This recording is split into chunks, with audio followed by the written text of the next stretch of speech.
Hello everyone, welcome to Upkar Education Adda. Today we will discuss about figure of speech. आइए आज हम figure of speech पढ़ेंगे. There are 7 figure of speech in the syllabus of intermediate class.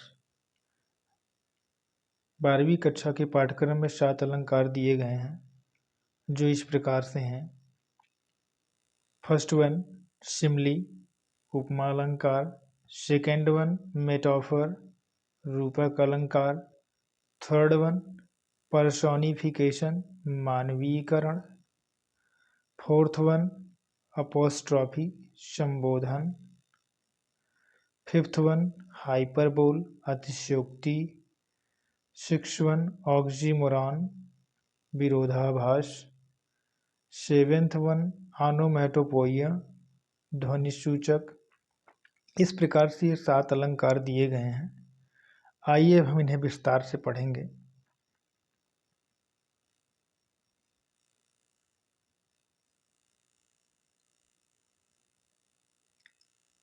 सबसे पहले हम सिमली देखते हैं.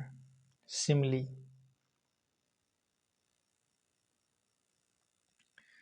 Simli definition देख लेते हैं.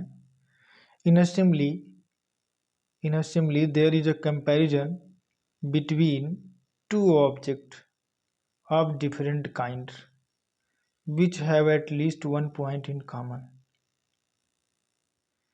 इसमें दो असमान वस्तुओं के बीच तुलना की जाती है जिसमें कम से कम एक गुण समान हो. विच have at least one point is common, जिसमें कम से कम एक गुण समान हो. एक बार पुनः मैं रिपीट कर दूं.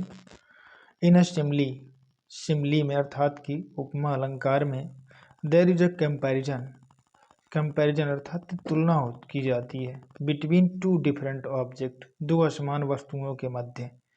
विच have at least one point common, जिसमें कम से कम एक गुण समान होते हैं.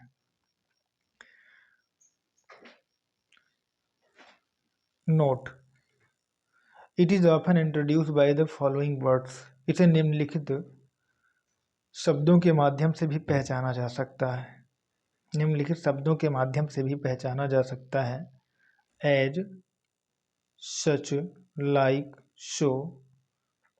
बहुत ही आसान तरीका है. जब कभी आपको लाइक, एज, सच, एज दिख जाए तो आप समझ इंश्योर हो जाइए कि यहाँ पर सिमली है. कुछ नहीं करना है, सिर्फ आप समझ लीजिए कि सिमली, आप इंश्योर हो जाइए. आइए उदाहरण के माध्यम से देखते हैं.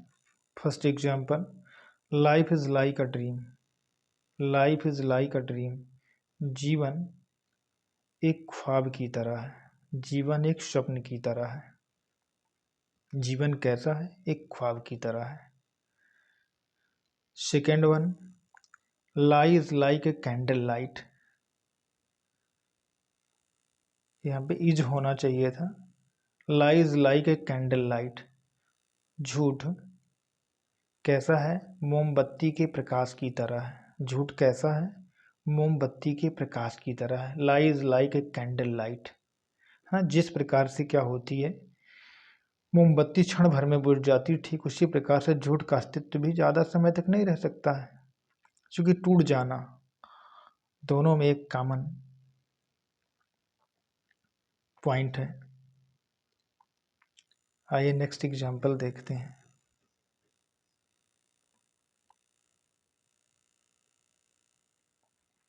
Third example, I wandered lonely as a cloud. I wandered lonely as a cloud.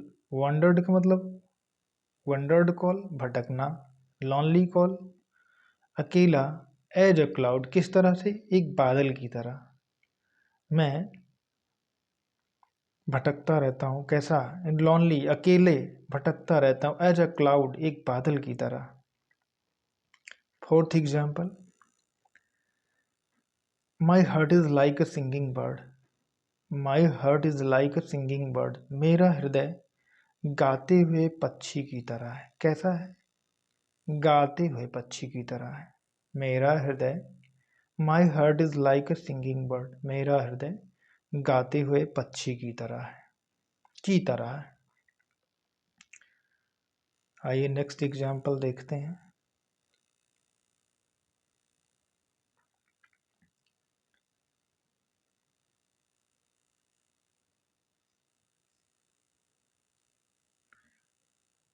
Truth is like a pole star light, truth is like a pole star light.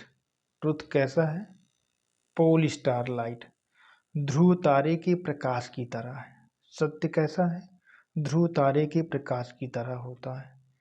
जिस प्रकार से ध्रुव तारा अपनी धुरी पर अडिग रहता है और हमेशा अविचल रहता है, चमकता रहता है, ठीक उसी प्रकार से सत्य भी कभी मरता नहीं है। लाइक अ पोल स्टार, जिस प्रकार से ध्रुव तारा होता है। तो this is like a pole star call ध्रुव तारे के समान।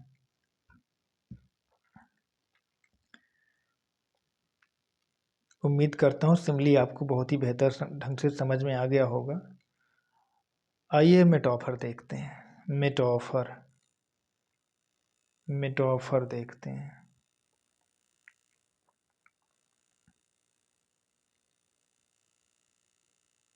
Metaphor,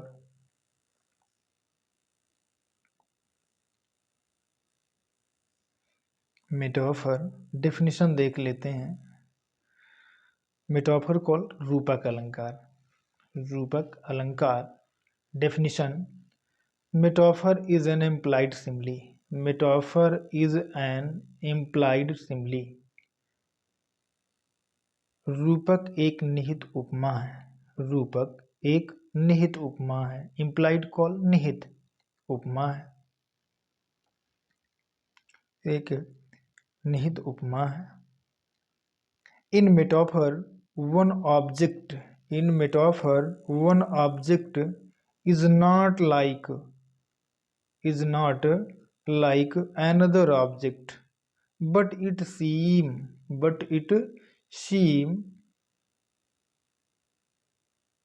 as if both, as if both are the same। रूपक अलंकार में एक वस्तु दूसरे वस्तु की तरह नहीं होती है, बल्कि इट सीम, बल्कि ऐसा प्रतीत होता है कि दोनों एक ही हैं। मानो ऐसा प्रतीत होता है कि दोनों एक ही हैं। इट सीम, सीम माने ऐसा लगता है ना। इफ ऐसा लगता है कि बोथ आर सेम, जैसे कि दोनों एक ही हों। Metaphor is an implied simile. In metaphor one object is not like another object, it seem as if both are the same. ऐसा प्रतीत होता है कि दोनों एक ही हैं। आइए उदाहरण के माध्यम से समझते हैं।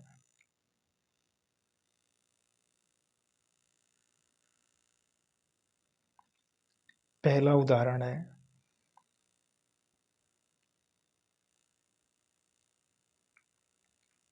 First one, life is a dream, life is a dream. जीवन एक स्वप्न है। स्वप्न की तरह नहीं है, ध्यान दीजिएगा, स्वप्न की तरह नहीं है, बल्कि जीवन एक स्वप्न है। एक वस्तु दूसरी वस्तु की तरह नहीं है, बल्कि क्या है, बता दिया गया है कि जैसे दोनों एक ही हों। लाइफ इज अ ड्रीम, जीवन एक स्वप्न है, जीवन एक स्वप्न है। यदि यहीं पे हम लाइक का प्रयोग कर देते, life is like a dream, तो जीवन ख्वाब की तरह है, तो सिमली हो जाता। लेकिन यहाँ पे क्या है, लाइफ इज अ ड्रीम, जीवन एक ख्वाब है, की तरह नहीं है बल्कि है। Second example, life is but a walking shadow, walking call चलती हुई, शैडो कॉल परछाई या छाया। जीवन है बट कैसी है, चलती हुई परछाई है। जीवन है चलती हुई परछाई। Third example, revenge is like, revenge is a kind of wild justice, revenge is a kind of wild justice. प्रतिशोध जंगल का न्याय है। अब यहाँ पे ध्यान दीजिएगा, न्याय की तरह नहीं है, बल्कि जो प्रतिशोध है, रिवेंज कॉल, प्रतिशोध, बदला, काइंड, एक प्रकार का क्या है, जंगल का न्याय है, वाइल्ड जस्टिस। वाइल्ड जस्टिस, जंगल का न्याय, जंगल का न्याय, जंगल का न्याय, एक प्रकार का क्या है, ये जंगल का न्याय है। Revenge is a kind of wild justice, प्रतिशोध जंगल का न्याय है। Fourth example, the camel is the ship of the desert, ऊंट रेगिस्तान का जहाज है। ऊंट रेगिस्तान का जहाज है, जहाज की तरह नहीं है, ध्यान दीजिएगा, ऊंट रेगिस्तान का जहाज है। आइए पर्सोनिफिकेशन देख लेते हैं, पर्सोनिफिकेशन देख लेते हैं। पर्सोनिफिकेशन, मानवीकरण, पर्सोनिफिकेशन, मानवीकरण। आइए परिभाषा देखते हैं, definition. In this figure of speech, इस अलंकार में inanimate and dead things, inanimate और डेड थिंग्स, निर्जीव अथवा मृत वस्तुओं, and abstract ideas are present as if they are living beings, इस अलंकार में निर्जीव और मृत वस्तुओं तथा अमूर्त विचारों को ऐसे प्रस्तुत किया जाता है मानो वे जीवित प्राणी हो, मानो वे लिविंग बींग्स हों। ऐसा फील हो रहा है कि जैसे कि वो लिविंग बींग्स हों, अर्थात उसमें जान हो। इस प्रकार से इनएनिमेट कॉल निर्जीव, डेड कॉल मृत्यु, इनएनिमेट कॉल निर्जीव, डेड कॉल मृत्यु, थिंग्स वस्तुएं, अबस्ट्रैक्ट अमूर्त, आइडियाज कॉल विचार, प्रेजेंट कॉल प्रस्तुत किया जाता है। If they are living being, as if मानो कि, एज इफ कॉल मानो कि, दे आर लिविंग बीइंग्स वे जीवित प्राणी हों। एक बार पुनः मैं रिपीट कर दूं, इन this figure of speech inanimate and dead things and abstract ideas are present as if they are living beings, इस अलंकार में निर्जीव और मृत वस्तुओं तथा अमूर्त विचारों को ऐसे प्रस्तुत किया जाता है मानो वे जीवित प्राणी हों।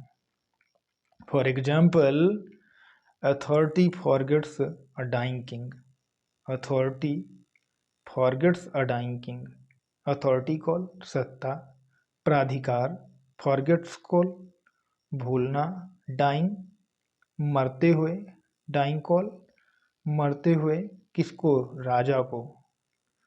जो सत्ता होती है वो मरते हुए राजा को भुला देती है। भूलना किसकी प्रवृत्ति है, किसकी टेंडेंसी है, क्या एक लिविंग बींग की है। भूलता कौन है, एक लिविंग बींग्स है। लेकिन यहाँ पे क्या है, अथॉरिटी, अथॉरिटी कॉल सत्ता या प्राधिकार, तो भूलने का। तो इसमें अथॉरिटी को क्या किया गया, पर्सोनिफाइड किया गया, एक मनुष्य की तरह पेश किया गया है कि अथॉरिटी क्या करती है, भुला देती है। तो अथॉरिटी को क्या किया गया है, मानवीकरण किया गया है, अथॉरिटी को मानवीकरण किया गया है। आइए नेक्स्ट एग्जाम्पल देखते हैं।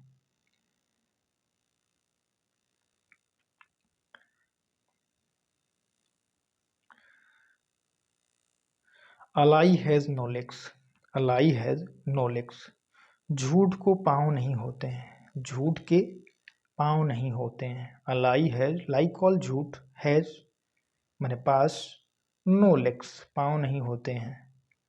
पाँव किसको होते हैं, एक लिविंग बींग्स को होते हो, इवन एनिमल हो, मनुष्य हो, व्हाटएवर, लेकिन पाँव होते किसको, लिविंग बींग्स को होते हैं। लेकिन यहाँ पे क्या किया जा रहा है, झूठ का मानवीकरण किया जा रहा है। जो लाई है ना उसका उसे पर्सोनिफाइड किया जा रहा है। A lie has no legs, a lie has no legs, झूठ के पाँव नहीं होते हैं।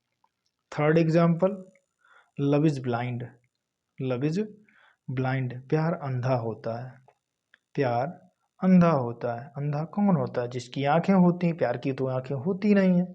इसलिए यहाँ पे क्या किया गया है? लव को पर्सोनिफाइड किया गया है। लव को पर्सोनिफाइड किया गया है, मानवीकरण किया गया है। यह तो एक अब्स्ट्रैक्ट है, एक अमूर्त विचार है, लेकिन इसको क्या किया गया? पर्सोनिफाइड किया गया है, एक मनुष्य की तरह प्रस्तुत किया गया, एक लिविंग बीइंग की तरह प्रेजेंट किया गया है।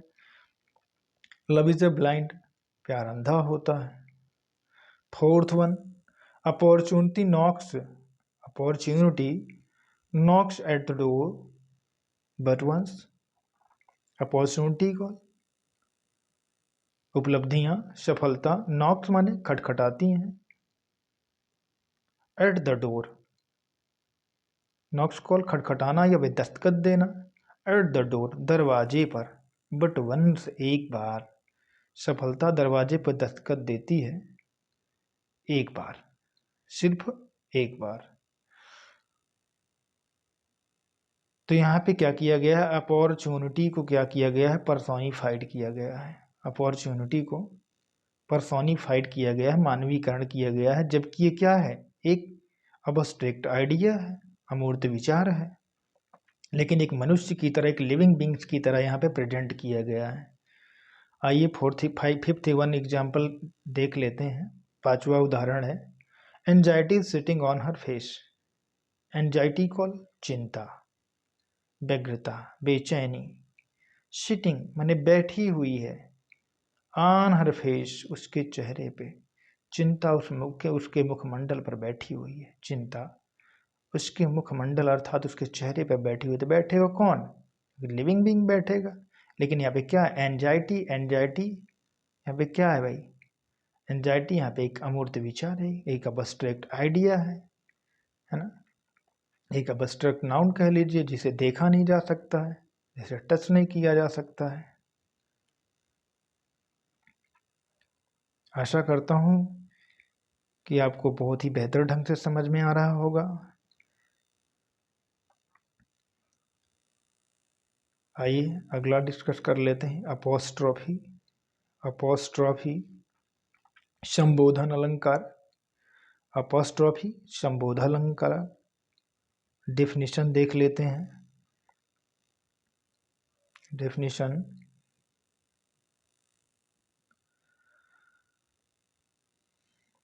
it is a form of speech. It is a form of speech in which we addressed a dead person, a things, or abstract ideas as if they were alive, present and capable and understand। यह भाषण का एक रूप है। It is a form of speech, यह भाषण का एक रूप है।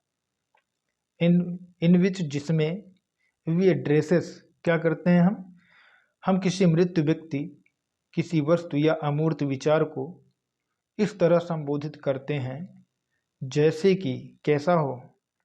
As if they were living, जैसे कि वो जीवित हो, जैसे कि वो जीवित हो, कैपेबल हो, मौजूद हो, समझने में सक्षम हो, अंडरस्टैंडिंग हो, अर्थात कि लगे कि आपको क्या है, ह्यूमन बींग्स है, लिविंग बींग्स है।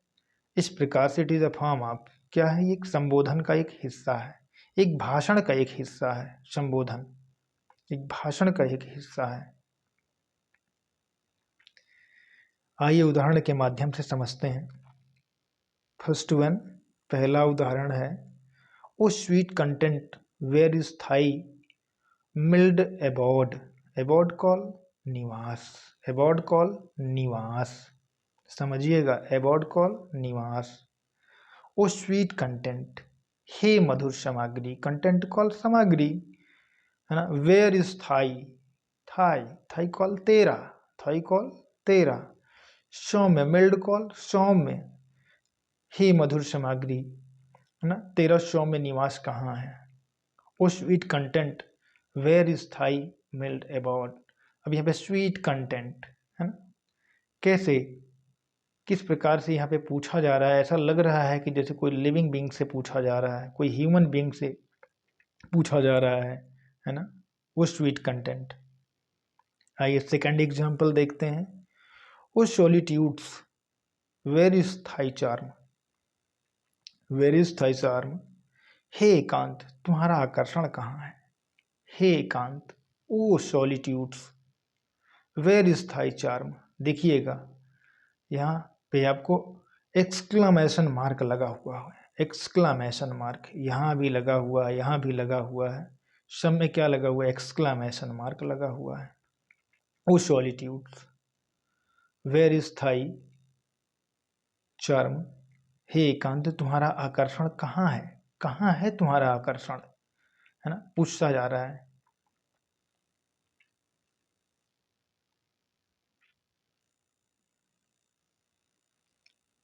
थर्ड एग्जाम्पल देखते हैं।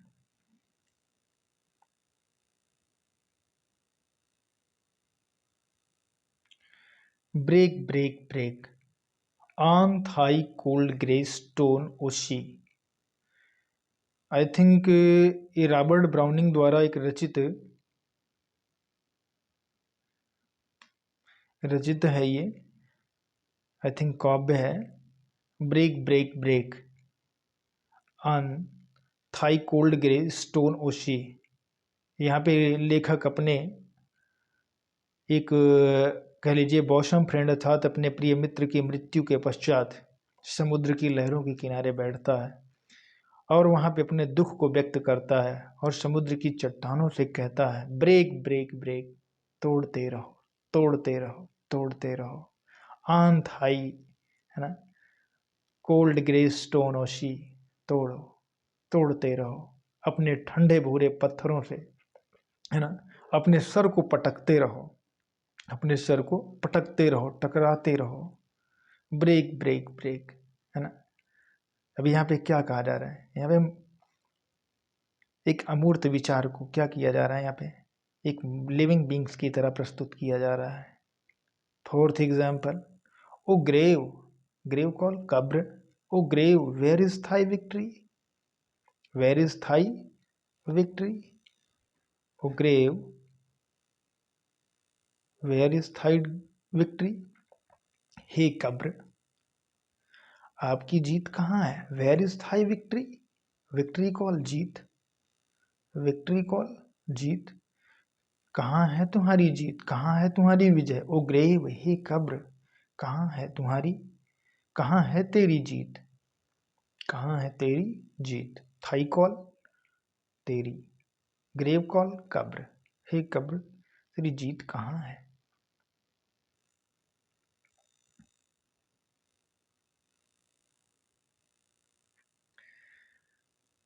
फिफ्थ एग्जाम्पल है, O liberty what crime have been committed in thy name. हे स्वतंत्रता तेरे नाम पर कौन से अपराध किए गए हैं, कौन कौन से अपराध किए गए हैं। ओ लिबर्टी, लिबर्टी कॉल स्वतंत्रता, व्हाट क्राइम, है ना, कौन से अपराध, क्राइम कॉल अपराध, हैव बीन कमिटेड किए गए हैं। हे स्वतंत्रता तेरे नाम पर कौन कौन से अपराध किए गए हैं या कौन से अपराध किए गए हैं।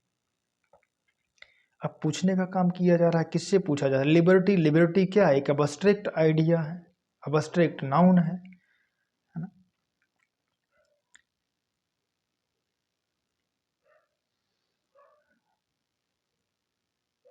आइए अब ऑक्सीमोरॉन को डिस्कस कर लेते हैं। ऑक्सीमोरॉन, ऑक्सीमोरॉन, यहाँ पे ये गलत है, प्रिंटिंग मिस्टेक है। ऑक्सीमोरॉन विरोधाभास, ऑक्सीमोरॉन विरोधाभास, ये ऑक्सीमोरॉन विरोधाभास, विरोधाभास। Definition, in this figure of speech, in this figure of speech, two opposite ideas qualities are put together, put together। इस अलंकार में दो विरोधी विचार या गुण एक साथ प्रस्तुत किए जाते हैं। इन दिस फिगर ऑफ स्पीच, इस अलंकार में टू अपोजिट यानी कि दो असमान है ना, विचार, गुण ना एक साथ प्रस्तुत किए जाते हैं, एक साथ पुट कॉल रखे जाते हैं, प्रस्तुत किए जाते हैं। टुगेदर माने साथ साथ रखे जाते हैं। आइए उदाहरण के माध्यम से समझते हैं।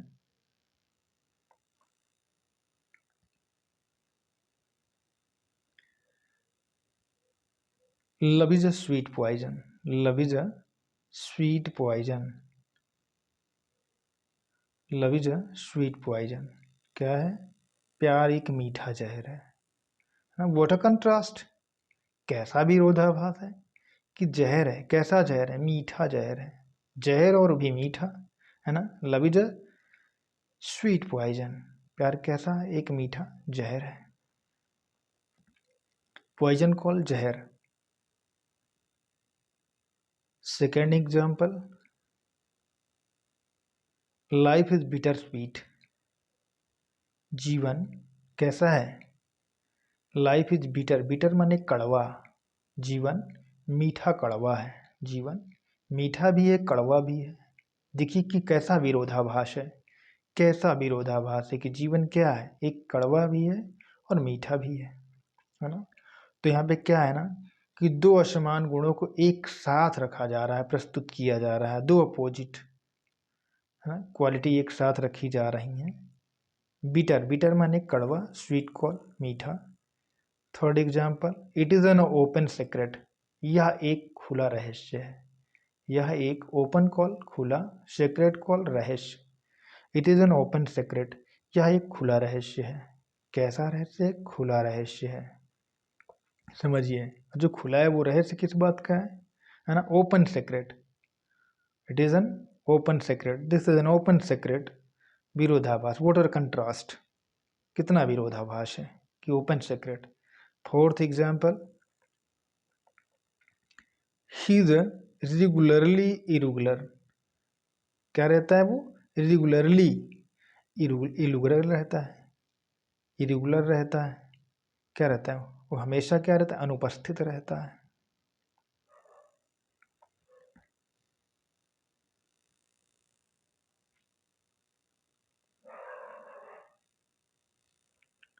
Last example, history is an open mystery, history is an open mystery.